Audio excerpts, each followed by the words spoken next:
Destin inattendu. Des personnes ordinaires au destin extraordinaire.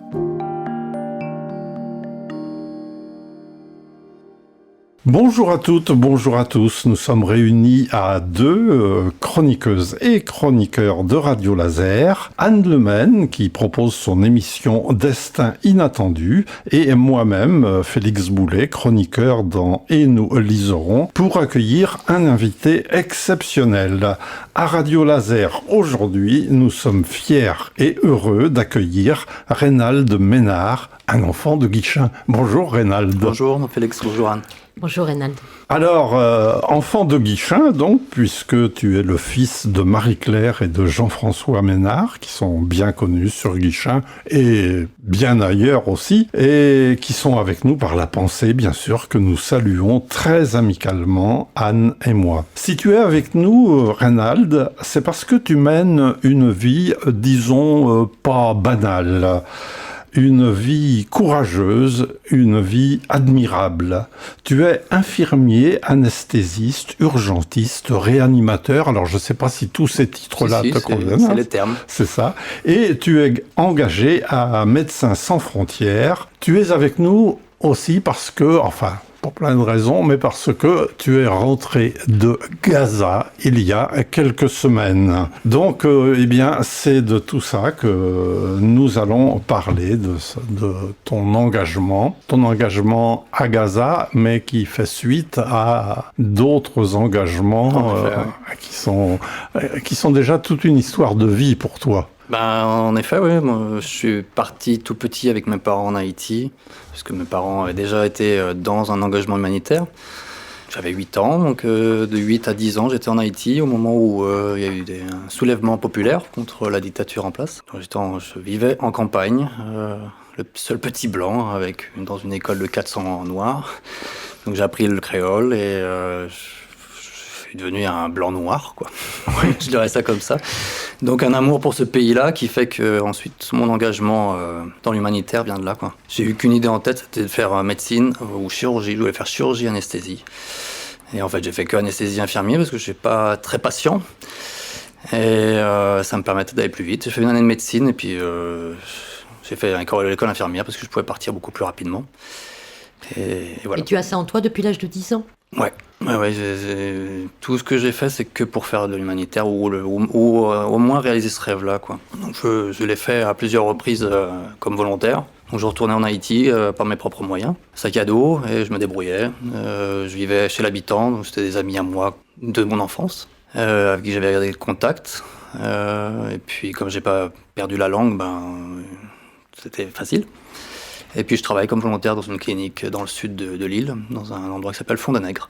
Je suis retourné à beaucoup de reprises, jusqu'à ce que je réalise que je puisse pas retourner parce que c'est extrêmement dangereux. Parce qu'il y a des gangs qui sont extrêmement violents, qui kidnappent et qui tuent, qui violent, qui pillent, qui brûlent.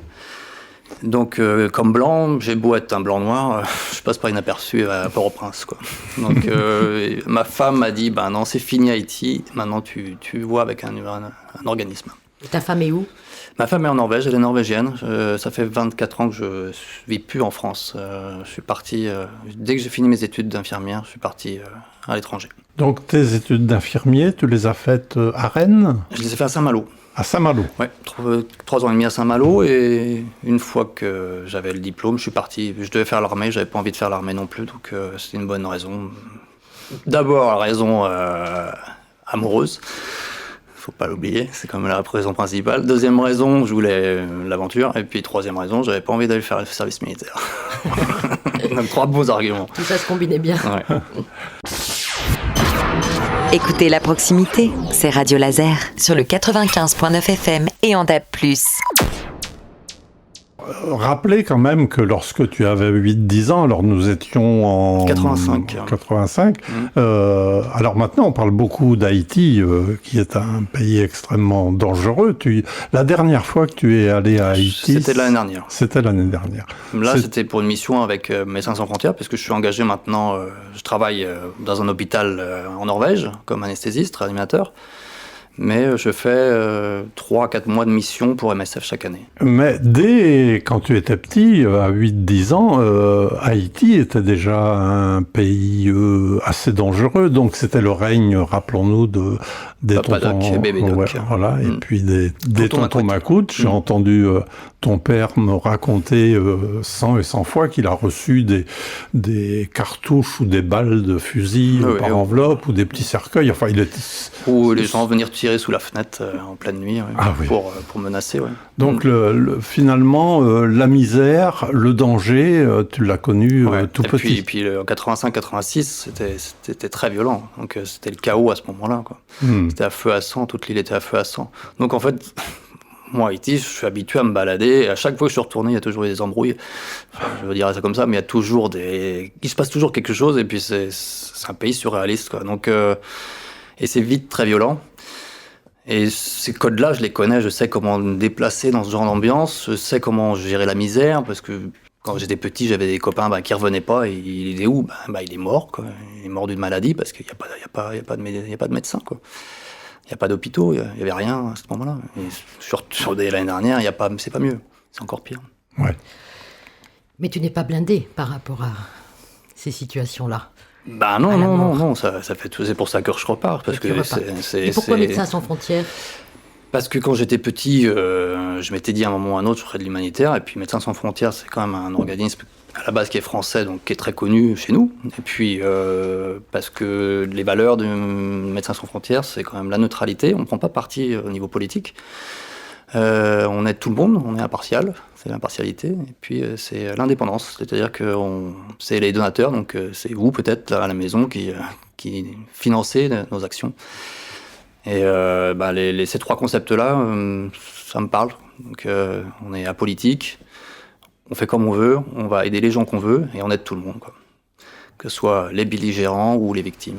Alors peut-être un petit rappel historique sur MSF, fondé par Bernard Kouchner, à l'occasion, c'était pendant la guerre de Biafra, voilà. En 68, 67, ces années-là. Oui, donc, mais c'était avec à la base, c'était aussi avec des journalistes. Donc, et puis par la suite, ça a fait la carrière qu'on connaît, quoi. Bernard Kouchner, lui, a fait de la politique par la suite, plus engagé. Mais le cadeau est beau parce que c'est une grosse boîte maintenant. C'est un organisme humanitaire, quand même un des plus costauds dans l'urgence humanitaire. C'est une machine bien rodée. On est 3000 IMS, c'est-à-dire du staff qui part en étranger, donc qui font l'international, mais on est pratiquement 50 000 employés de MSF. Donc, et c'est 45 000 qui sont des employés nationaux. On travaille dans 75 à 76 pays différents, et on peut avoir jusqu'à 8 à 10 projets dans des pays comme la République centrafricaine, par exemple. Donc c'est une très très grosse machine. Et ils sont très bien organisés pour justement aller dans des terrains où peu d'autres acteurs humanitaires peuvent se rendre. Tes dernières missions, c'était, on t'a proposé d'aller à Gaza, ouais. À Donc Gaza. je revenais de Zambie, où j'allais partir de Zambie, j'étais pour une mission choléra en mars, et donc février. Et puis on m'a proposé Gaza, parce que, je sais pas, parce que je suis quand même assez nouveau chez MSF, mais mon bagage infirmier, anesthésiste, réanimateur, urgentiste, le fait que j'ai bourlingué un peu tout seul en Haïti, à 4 missions tout seul quand même, donc j'ai pratiquement travaillé 1 an volontaire en Haïti à plusieurs reprises. Et le fait que je suis habitué à gérer des situations compliquées, mon pool manager, c'est-à-dire la personne qui recrute pour des missions, a estimé que je pouvais être un candidat idéal pour gérer le stress qui est lié à un environnement de guerre, parce que là on n'est pas censé être sur le front, mais le front il est partout, quoi. Il n'y a pas un endroit qui est safe à Gaza, c'est dangereux partout, donc comme vous le savez, quoi, malheureusement. La radio s'écoute aussi en local. Radio Laser. Alors peut-être que tu peux quand même nous resituer Gaza, ce territoire. Ouais. Qu'est-ce que c'est que ce territoire comment il est devenu ce qu'il est maintenant Je ne vais pas refaire l'historique parce que c'est un peu long, mais oui. Depuis 2007, c'est contrôlé par le Hamas, donc c'est une bande de terre qui fait 260 km² au sud de la Palestine, ou Israël, donc à la frontière avec l'Égypte. et donc qui donne sur la mer, la Méditerranée. C'est un territoire tout en long, c'est une bande, hein, c'est exactement ça le mot, Oui. 40 km de long pour 12 de large au plus large, donc c'est la frontière égyptienne, pour 5 à 4 km je crois de large tout au nord, où il y a Tel Aviv qui se retrouve au nord de Gaza Nord. 2,4 millions d'habitants, enfin il y en avait 2,4 millions malheureusement. Donc c'est une population qui a été sous domination du Hamas depuis 2007. Donc le Hamas qui s'occupe de tout, hein, qui s'occupe de l'éducation, mais qui s'occupe aussi de la santé. Ils ont une branche politique, mais ils ont aussi une branche armée, quoi, qui sont les brigades d'Al-Aqsa, qui plus ou moins toujours été en guerre avec Israël, puisqu'ils ne reconnaissent pas l'État d'Israël. Et leur objectif, c'est de chasser Israël de la terre de Palestine. Tu as fait une première mission en 2023, 2024 ? Pour Gaza, non. Les 2 missions étaient la même année, cette année. Donc je suis allé en mars, avril, ça fait 5 semaines. Et puis je suis retourné en juillet, août. Ils avaient du mal à trouver quelqu'un et en fait, j'avais envie de retourner. Combien de temps à chaque fois ? 5 semaines à chaque fois. C'est 6 semaines, mais moi, j'avais pas possibilité. Je revenais de Zambie pour la première mission, donc ça s'est trouvé, je vous donne 5 semaines, et ça prendra à laisser. Et puis la deuxième, c'était pareil, en fait. C'était sur un créneau, j'ai un employeur en Norvège qui est très, très, très sympathique, qui fait en sorte que je puisse partir assez souvent, et comme ça, au pied levé. Oui. Donc dans les 24 heures ou dans les 72 heures. Donc c'est un impact pour mon employeur également, parce qu'il faut trouver quelqu'un qui me remplace parce que je travaille à 100-120%. Donc ta première mission en avril 2024, et entre cette première mission et cette deuxième mission, qu'est-ce que tu as vu de différent et quel est ton rôle là-bas ? Moi, comme infirmier anesthésiste, je ne travaillais pas dans les hôpitaux, je travaillais en fait dans des cliniques. Je devais mettre en place des cliniques parce que je travaille pour MSF Espagne. On a 3 grands projets MSF dans la bande de Gaza. Donc il y a quand même 96 autres acteurs humanitaires qui sont sur place. Il en faudrait 10 fois plus. Mon rôle, moi, c'était d'être ce qu'on appelle NAM, c'est Nurse Activity Manager. Ça veut dire que je gère le personnel soignant. Je le recrute, je m'assure qu'il est capable de faire le travail.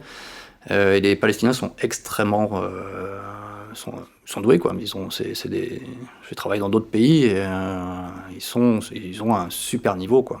Que ce soit médecin, chirurgien ou anesthésiste ou infirmier de base, quoi. Psychologue. Donc c'est des gens qui ont une très haute performance et un bon degré de connaissance en médecine. Donc mon boulot, c'est de les gérer et puis de faire les plannings. Donc première mission, c'était de gérer 2 grandes cliniques où on recevait jusqu'à 700 personnes par jour en l'espace de 6 heures, avec un moyen pour la vaccination, faire les pansements.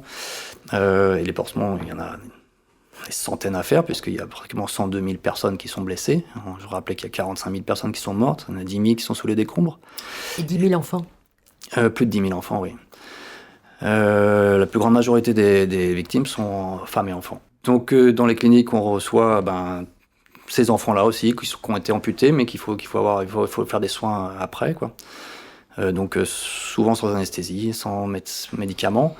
Donc en mars-avril, j'étais sur les zones de Rafah, on avait un moyen de passer entre l'Égypte et Rafah, donc c'est au sud, complètement au sud, c'était le poste frontière de Rafah qui est contrôlé par les Égyptiens, qui est maintenant contrôlé par les Israéliens, puisqu'il y a eu une invasion de toute la bande sud de Gaza, donc qui est Rafah, et tous les gens, c'était plus ou moins, ils ont été évacués à plusieurs reprises, obligés de bouger, sinon c'est mourir, et de partir du nord de Gaza, de partir de Gaza City, de partir de Khan Younes, c'était la bataille de Khan Younes en mars, qui s'est terminée le 8 avril.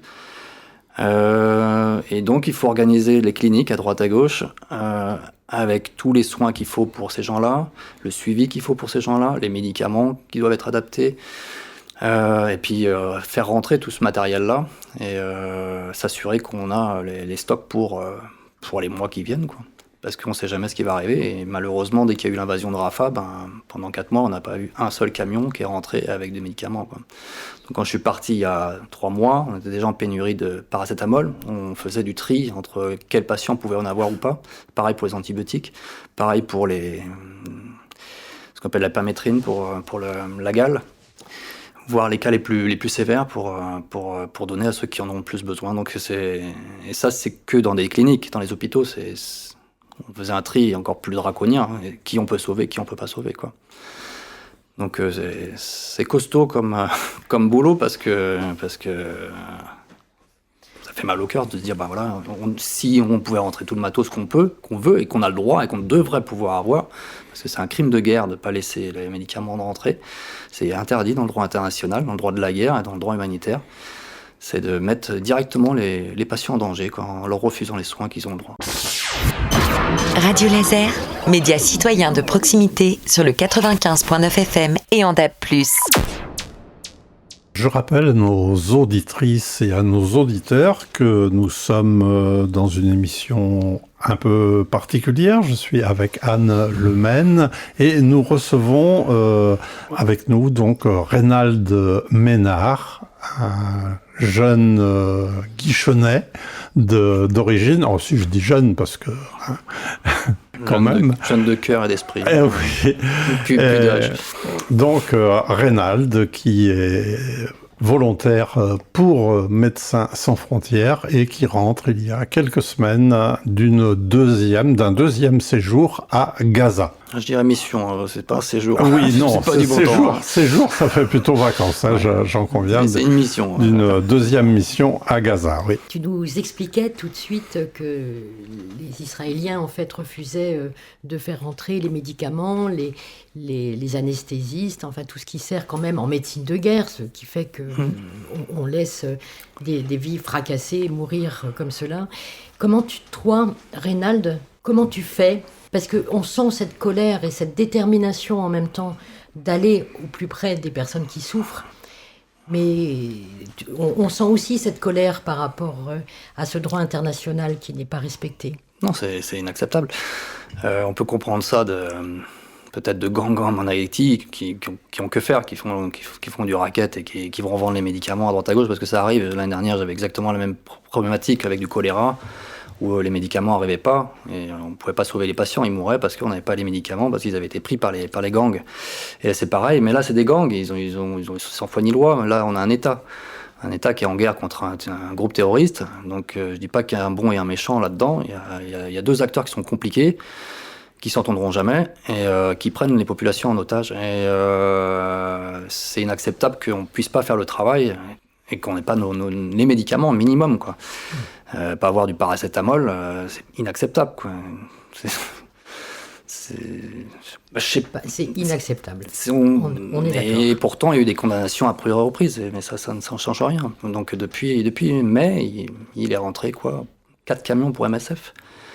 Donc tu as bien vu une grande différence entre ta première mission et la deuxième. Tu as vu que que la situation s'est considérablement... Ah oui, c'était déjà une catastrophe quand j'étais la première fois, avec des millions de vies fracassées, de gens qui vivaient dans la rue à Rafah, ou dans des tentes. Vous avez tous vu des images de gens vivre sous des bouts de plastique, qui ne résistent pas à la flotte, qui ne résistent pas au soleil. Il fait 40 degrés sous ces bâches au mois de juillet. C'est une étuve, tu dors pas. En plus, tu dors pas, il y a les drones au-dessus. Et puis tous ces gens-là ont été évacués de Rafah, enfin on est obligés de partir puisqu'il y a eu les combats à Rafah en mai. Rafah est dévasté, il n'y a plus grand-chose qui tient là-bas. Donc quand moi j'y étais encore, il y avait Rafah, donc c'était encore un point où il y avait quelques hôpitaux qui fonctionnaient, il y avait des points sécu pour les gens, même si on pouvait se faire attaquer à droite à gauche par les drones ou par des tirs de la marine ou par des hélicoptères qui pouvaient arriver et puis qui mitraillaient. Deuxième mission, c'était dévastation complète, quoi. Il y a 2 millions de personnes qui sont sur 40 km². Je vous conseillerais d'aller voir un site qui s'appelle Ocha Snapshot de Gaza, où on peut voir la bande de Gaza, quoi elle est réduite maintenant. Donc c'est pratiquement que du rouge, c'est-à-dire des zones de très haut risque, où il y a des combats ou pas, mais qui sont contrôlées par l'armée israélienne. Et puis il y a des zones blanches où on peut-être vivre, quoi. Et donc les gens sont entassés les uns sur les autres, quoi. Donc c'est atroce, puisqu'on a 35 000 personnes par kilomètre carré maintenant. C'était déjà un des endroits les plus peuplés du monde. avec, je crois que c'est 5 ou 6 000 personnes par kilomètre carré. Là, on a 35 000, il faut vous imaginer. Ça veut dire 10 à 15 personnes dans une tente de 3 à 4 mètres carrés, avec les enfants, les grands-parents. Il y a des violences entre les gens, puisqu'il faut trouver un endroit, et il faut trouver de l'eau. L'eau, c'est un problème colossal. Il faut trouver de la nourriture, parce que ça rentre pas facilement non plus. Il faut trouver les soins. C'est pas évident non plus, il faut se déplacer, il faut faire la queue, même si c'est gratuit. Et puis on les a pas, les médicaments, c'est ça aussi. Donc il y a des violences entre eux pour la survie. Donc il y a déjà des groupes criminels qui se sont installés et qui commencent à faire... Quand j'étais là en mars, qui faisaient déjà des rapines, maintenant ils sont beaucoup plus organisés, ils ont des armes. Donc ils attaquent les convois humanitaires quand il est peu qui rentrent d'ailleurs, ou les camions de nourriture. Parce qu'ils sont désespérés. Et puis des fois, c'est des gangs criminels qui après rebalancent ça sur les petits marchés locaux, quoi. Et comment la population gazaoui, les femmes, les enfants, les vieillards s'adaptent aujourd'hui? Qu'est-ce qu'ils font comme petit boulot pour survivre? On sait que l'homme est adaptable, mais là, il y a quand même... là, on est sur un palier. C'est un peuple résilient, mais ils sont tous traumatisés. Donc il faut quand même essayer de survivre. Les enfants vont faire la queue pour l'eau, vont faire la queue pour la nourriture, dans les endroits où il y a encore des endroits où on peut leur donner de la nourriture gratuitement. Autrement, ceux qui ont de la chance, qui peuvent vendre des petits produits, ils le font. Il y a des gens qui font de la rapine, qui vont sur il y a des petits boulots comme ça, quoi, de trouver du bois, quoi. Trouver du bois parce qu'il faut faire à manger pour cuire sa bouffe, quoi. Donc trouver du bois dans les décombres des bâtiments qui sont en zone rouge, donc dans des zones extrêmement dangereuses où ils peuvent se faire tuer par des snipers. Donc ils vont chercher du bois pour le ramener, pour le vendre au kilo, à droite à gauche. D'autres qui vont aller sur des zones où ils peuvent trouver de l'eau, acheter de l'eau, pour la revendre ensuite dans des zones où certains ont des mulets ou des bourriques, et puis ils ont des gros bidons et ils vont aller distribuer l'eau à droite à gauche. D'autres qui vont travailler pour des organismes humanitaires, d'autres qui vont faire de la surveillance autour des tentes pour éviter que des gens viennent voler, mais il y a beaucoup de vols. Il y a des gens qui vont aller, comme je disais, dans les décombres récupérer des fatras ou des ustensiles ou des fringues et puis essayer de la revendre. Il y a des gens qui vont faire de la réparation de téléphones, par exemple, parce qu'il faut essayer d'être en communication avec une grande diaspora palestinienne qui est dans tous les pays arabes autour et puis aussi en Europe ou aux États-Unis. Donc ils sont en contact avec leurs familles qui peuvent leur envoyer aussi un petit peu d'argent sur des systèmes prépayés. Mais c'est la débrouille, ouais. Les gamins, il n'y a plus d'école, donc c'est faire la queue pour la bouffe et pour la flotte. Donc, ils ont des endroits qui sont dangereux parce que on se bat pour accéder à l'eau, on se bat pour accéder à la nourriture, donc c'est au plus fort, quoi. Je reviens, si tu veux bien, un petit peu en arrière, Reynaldin. Tu as parlé d'hôpitaux, de cliniques. Anne parlait de médecine de guerre, de chirurgie de guerre. Tu as affronté aussi, on parlait de pénurie de médicaments, de conditions de vie extrêmement difficiles. Tu as affronté donc à des risques de départ d'épidémies, enfin qui sont d'ailleurs peut-être déjà installés, à de la médecine ordinaire aussi sans doute, de la pédiatrie. Alors comment tout ça se... Donc il y a le côté hôpital, où on fait que de la chirurgie, parce que toute la chirurgie qui existait avant, comme la chirurgie gastrique ou orthopédique, normale, où on fait pour quelqu'un qui a une prothèse de hanche ou autre, il faut oublier, il n'y en a plus. On le fait pas. Il n'y a pas d'organisme qui peut se permettre de le faire. On fait que des grands blessés de guerre. Et je parle pas de combattants, là, je parle de victimes de guerre qui n'ont rien demandé, qui arrivent par des vagues, parce que les attaques israéliennes, c'est monstrueux, c'est dévastateur. Même quand ils disent oui, on a touché 2-3 gars du Hamas, ouais, mais vous savez très bien qu'ils en touchent 40 ou 50 autour, quoi. Oui. Et ces gens-là arrivent par convoi entier, par les ambulances qui restent encore un peu, quoi, parce qu'il y a quand même 180 ambulances qui se sont fait zigouiller directement. C'est pas une erreur. Ils arrivent par centaines, quoi. Donc le pot d'hôpitaux qui fonctionne encore, il y en avait 36 auparavant, il n'y en a plus que 17 qui fonctionnent, et encore il faut avoir de l'électricité. L'électricité, il n'y a plus d'électricité depuis 7 octobre. On est dépendant du gasoil qui rentre. Donc Israël, comme je vous disais, ils ont la main mise sur tout. Tout ce qui va rentrer, c'est eux qui le décident.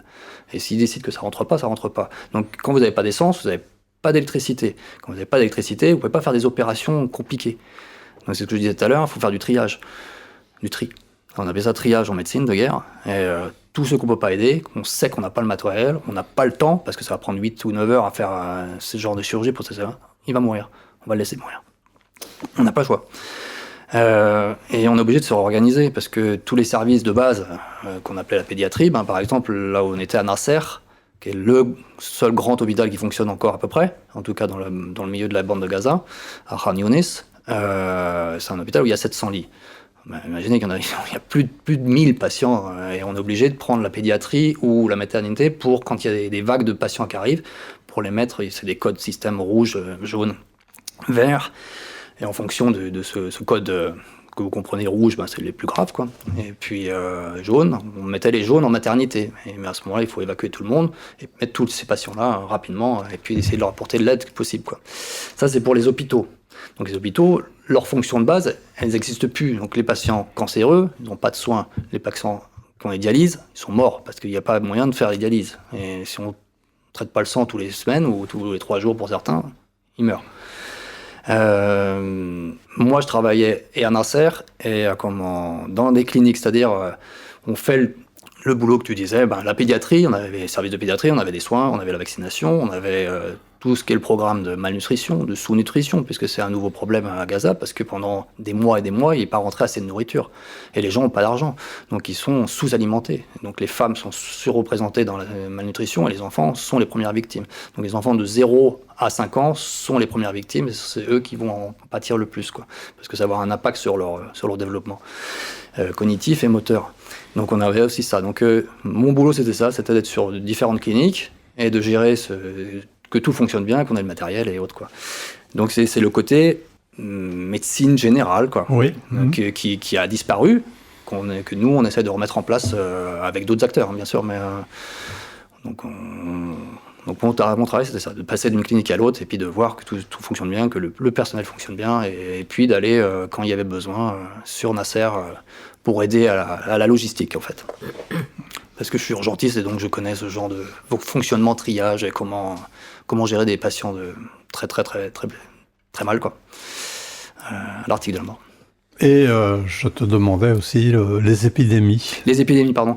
Il y a eu la polio qui est revenue dans Gaza, polio A.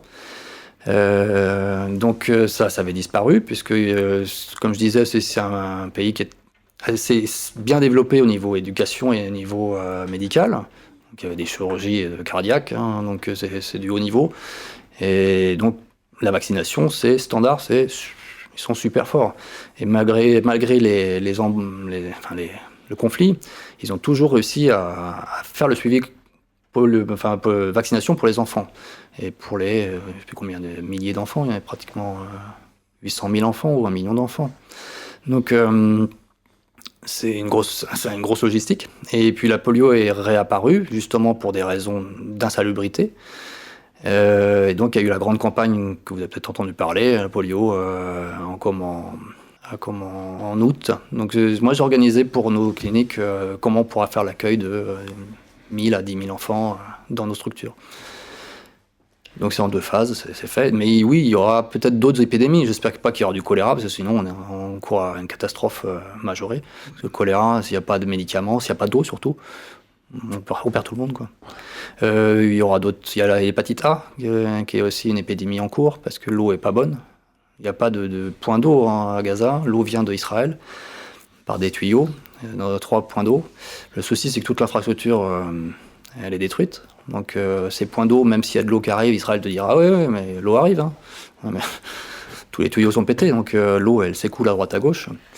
Et elle profite à personne. Elle est perdue. Et pour les opérations que tu as pu mener, les solutions antiseptiques, il n'y en a plus ou il y en a encore?